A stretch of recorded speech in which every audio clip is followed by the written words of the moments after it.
Hey everybody, it's Neil. Check out what I have here. I have a LifeChé Find a Tag, and I'm going to show you guys this. I already set it up on my phone, but I'll show you how easy it is to do. This is what it looks like. It's just like a luggage tag, basically. You can even put your name and stuff in there too, so people will just consider it a luggage tag. And let me see if there's anything else in there.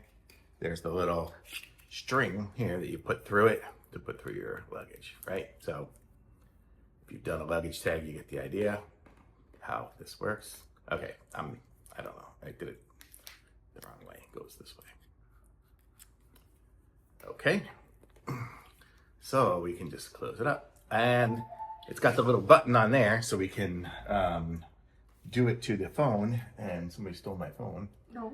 And I have my phone here, and I have something called Neil's Luggage. So it's kind of like right there. It kind of shows what it is, and I can play a sound on it, and it'll play a sound. Actually, I have two things called Neil's Luggage. I don't know, but there we go.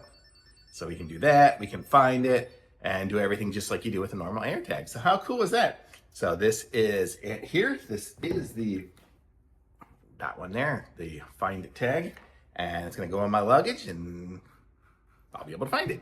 Thumbs up.